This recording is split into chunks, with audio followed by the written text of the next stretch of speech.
Hi, welcome to the final part of my story. Thanks for watching my videos every day up until now. Thank you for supporting me. I really appreciate everyone that's subscribed to the channel. I really appreciate all your support. It means the world to me, and I appreciate to everyone that signed up to the Patreon for the music and videos there. It's been a huge support to me, and I just want to say thank you once again. 2023. It's January 1st, 2023 as I record this. And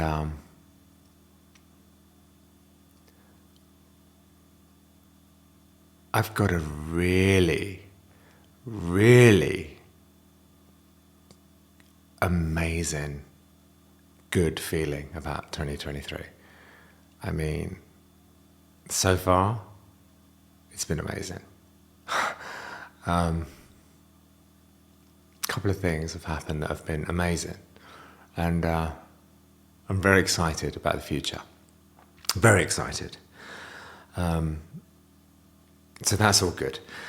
So where did we leave it? Happy New Year. Happy New Year to you, and I hope this year brings you everything you want and more. And sometimes what you want isn't what's best for you, I've realised. So maybe just what I wish for you, whatever's best for you. How's that? That's good. So we got to me calling Hans Zimmer and moving here. So I should actually say, alongside all these films, I didn't mention that I was also running alongside that career was producing bands.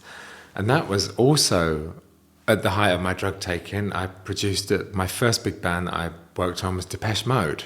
I'm not saying they introduced me to cocaine, but I'm saying they might have been. I'm not saying they introduced me to cocaine. I'm not saying that. I'm not saying that I was only 22 and never had done it and it just showed up and I was like, oh, not saying that. So Depeche Mode was the first one. And we spent 3 months doing 3 songs, finished it in Abbey Road. It was like a legendary studio, legendary band. Insane time, insane drug taking, insane drinking. Oh my God, the stuff that happened on that's a whole book, what happened in that session. So that was the first big band I worked on. And like I say, I was only 22 and they brought me in and there was another guy who was massively experienced in producing and done so many bands and I had done nothing. And he was working at the same time as me and I'm like, oh, he's going to know what to do and he's going to be brilliant and I'm going to suck compared to him. He's like a big producer. After 2 weeks, they sacked him and just me, just little old me. So that was insane. So we did 3 songs for a compilation and a bit of stuff on Ultra. Massive Attack, I worked with them, played my first live gig with Massive Attack in front of, they said, oh, come and play this little show in Paris. I never played live before. I turned up and it's 18,000 people. And I was so scared I couldn't move and had to be pushed on stage. It was insane, but that was a baptism of fire, so that was amazing. I did a couple of things with Madonna remix-wise, U2 remix-wise. It was a nuts career. I wish I could have appreciated it because around that time I was in my dark hole of being a using drug addict. But looking back on it, it's really good to have had those experiences. And God, so many. Jack White, Crystal Castles, FKA Twigs, that was the last artist I produced who's a genius. Yeah, so it's been a wild ride. So I forgot to mention that. So Calling Hands was, I didn't expect to move here permanently off the back of this. I thought I'd just work with him on a couple of projects, and part of me thought he will want me to move there and I'll be moving to LA. And so I was giving up my film career that I was starting to do films on my own. So that was starting to take off, and given up working with all these bands and remixing all these big artists and stuff. So something in me was like, this might not be the best idea. But I was in a weird position because my marriage was falling apart, and there was the recession as well, which there was a lot of... I just started doing my own films, and all the films that were supposed to happen, like the independent films of 2009-10, just all stopped because of the credit recession. Remember that? When all the money disappeared in 2008? So all the films I was supposed to be working on disappeared. So I was in a bad position. And also, me and my ex-wife had just bought an apartment, and we bought it right at the top of the market. And that was going massively down in value, and all my films disappeared. So it was a financial mess and a career mess. And I was like, I'm going to call Hans. I need to, I want to work with them. And nothing's really keeping me in London. So I called him up. When I got to LA, I met him, loved him. We got on so well instantly. We just bonded over with quite similar, I'm going to say. I mean, we both obsessed with synthesizers, both obsessed with music. He gave me a tour of his studio. We just got on like a house on fire. And he said, I'm working with Pharrell Williams. And we got these 5 songs, and I don't really know how to finish them. Do you want to produce them and finish it? So I was like, okay. Pharrell Williams and Dave Stewart from the Eurythmics were two people in the band. He's like, do that, do these 5 songs. I'm like, okay. Even though I'd worked with big artists, this was a big deal. This was like, I was a massive fan of the Eurythmics and a massive fan of Pharrell. So I was thrown in at the deep end with these 5 songs. I produced them, and Hans came in one night, and he listened to the finished versions, and he was like, do you want to just move here? And I was like, yeah, all right. And that's how it happened. He said, I've got a ton of films that I want you to work on with me, and I can set you up here and just move. So I did. That was 12 years ago, 2010. So I'd heard that it wouldn't be the best environment for me. I'd heard that it was like a factory. And when I got there, I had this horrible feeling. Like I've never been able to be an employee.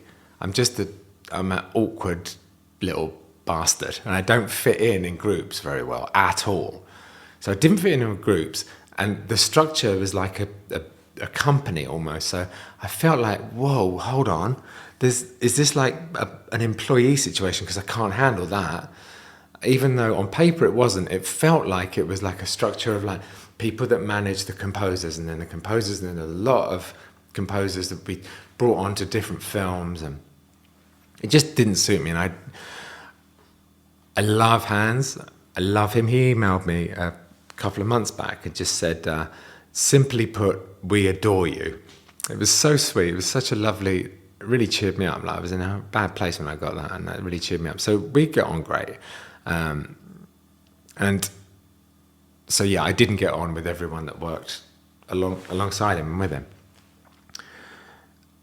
And I just wasn't happy. I wasn't happy from day one. I didn't really fit in with I feel like the job there was for all these people to learn how to sound like Hans.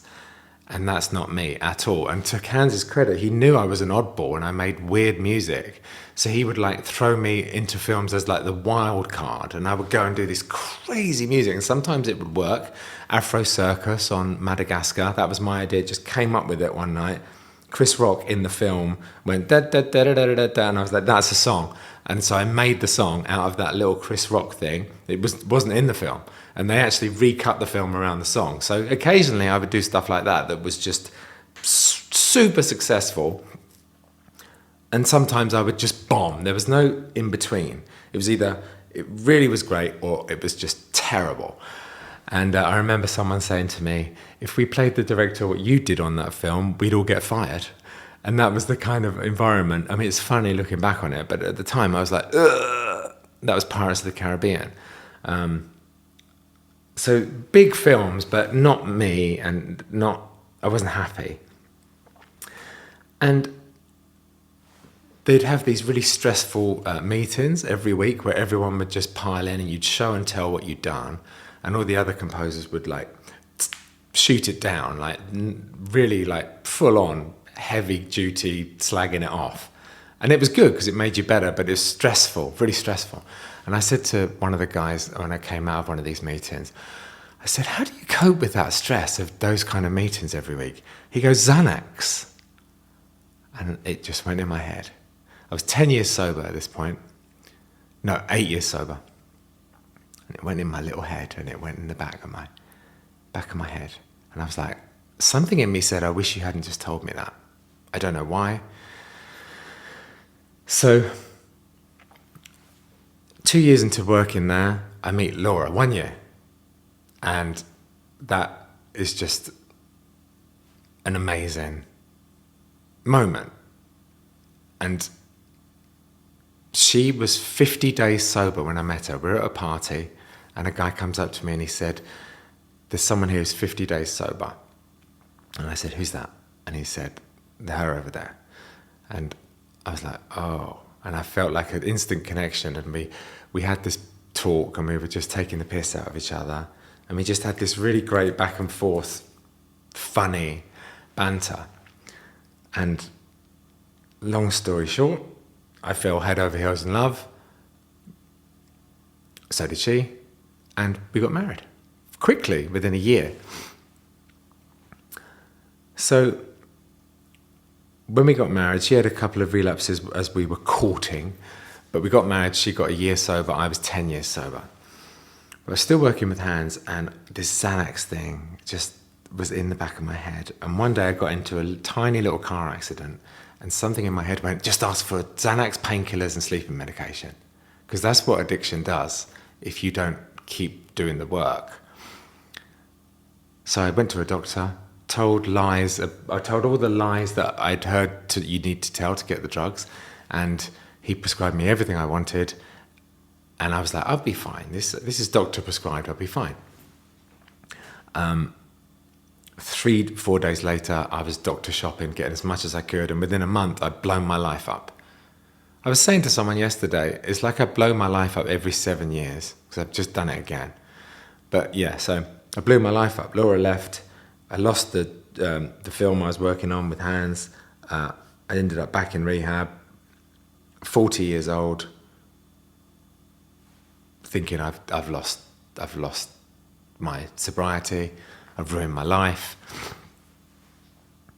I'm not going to be able to get this again. Like, sobriety doesn't happen to someone twice. But I remember, get a sponsor, I remember all the things that were in my first rehab. So I came out and I was desperate again, and I went up to a guy, just like the first time, said, help me do the steps again. And this guy was amazing, Bob. He taught me through the steps. I went through them quickly because I kind of knew what I was doing, and I was desperate. And it's a beautiful program. It works if you work it, they say, and it's worked for me again. So I got sober. Laura came back. We moved out of our apartment and we moved into a little house in the Hollywood Hills, a tiny little house. And in that house, I said to Laura, you're really frustrated with being an actress. I can see it. You're not happy. You're frustrated. You keep going for roles and they keep going to other people. And she would like do an occasional commercial, but the stuff she really wanted was go to other people. And I was driving down Sunset Strip one day, and there was all these billboards for YouTubers. I was like, YouTuber? And there was like Grace Helbig and Tyler Oakley, and then their follow account. And I was like, whoa. So then I looked at it, and I was like, this is perfect for Laura. So I harassed her. I was like, make videos online. I know you'll be great at it. I knew it. I knew she was going to be great at it. I knew it.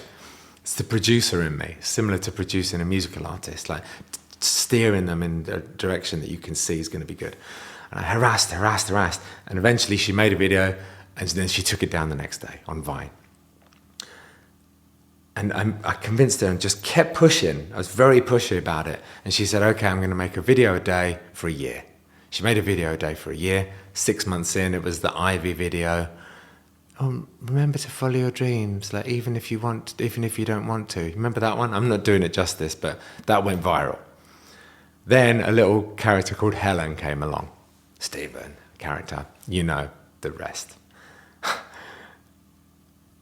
Then from that came Pamela Pupkin. Basically, together we had this incredible run of like having so much fun and being in love and making these videos that everyone loved, and they would get 30 million, 100 million, 60 million views. Like it was insane the amount of success we had with those characters. And it was just a great time. I'm just going to check that's recording. It was a great time. Everything was going great. And then we got pregnant with Alfie. And I was over the moon. And then we were like, how are we going to keep doing comedy being pregnant with all these characters? So we started to make comedy about Laura being pregnant. And that was even more successful. So it felt like we couldn't do any wrong, and we were like, nothing was going to go wrong. What was going to go wrong? Nothing was going to go wrong. We were meant to be together. Everyone in the world was loving what we were doing. And we like relationship goals, marriage goals, couple goals, all that. And Alfie was born, and it's beautiful and amazing. And I made a little series. You might want to go and watch this series about why we separated. It's a 3-part series, Why We Separated. And that tells the story of Alfie's diagnosis through to what just happened 7 months ago. So I don't need to go into that again. But if you want to know the gap between Alfie and now, those 3 videos explain what happened. Basically, I lost the plot. We renovated a house that went horrendously wrong. Alfie's diagnosis kind of freaked me out a lot because I was scared and worried for him. And he was diagnosed as level 3 autistic, the most severe you can get. So all this caused me to have a mental breakdown. And I didn't talk to anyone, which was my biggest mistake. And I planned to kill myself, and I had it all planned out, and I had a very laid out plan. I was going to buy drugs from a lot of different people, and they were staggered 12 to 3, 12:30 this guy, 1:30 this guy, 2:30 this guy. Anyway, I told Laura what I was planning to do. She called the police. I got detained here, got arrested. That's another story. That's the first time, because I just got arrested anyway. Ugh. In the course of them fighting about whether to put me into a psych ward or not, I just thought some voice came over me. That's the only way I can describe it. And it's the same voice I had when I relapsed on prescription medication. Same voice. I've only heard it twice. And I didn't do it. I came up here. I was bouncing off the walls. I didn't know what to do, so I made a video about what happened because it made me feel better. I put it up. People resonated with it and told me that it was really helped them to get help and help them with suicidal ideation. And people were like, I've just checked into rehab because of that video. I've just not going to commit suicide because of that video. And it was like, ugh. I'd never had comments like that in my life. So I was like, I've got to keep going. And I made a video every day until now, like I said I was going to. So that brings us up to now. Me and Laura are separated, as you know. I just had a run-in with the police again. I got into an altercation. It's been a shit year.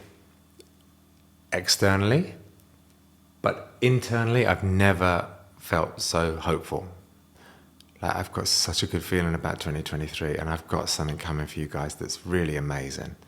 And people are like, I hope this launch and this drop isn't like an app or it's free. Who drops a free thing? I'm dropping something completely free to help you guys. Don't want any money for it. And I could do with money right now. I'm starting from zero, but I don't want any money for it. It's free. The thing I'm dropping is free. It's a gift from me to you. I'm really excited about it. And yeah, that just brings me brings you guys up to date. I wanted to go into the new year with all the new people knowing a little bit about my story.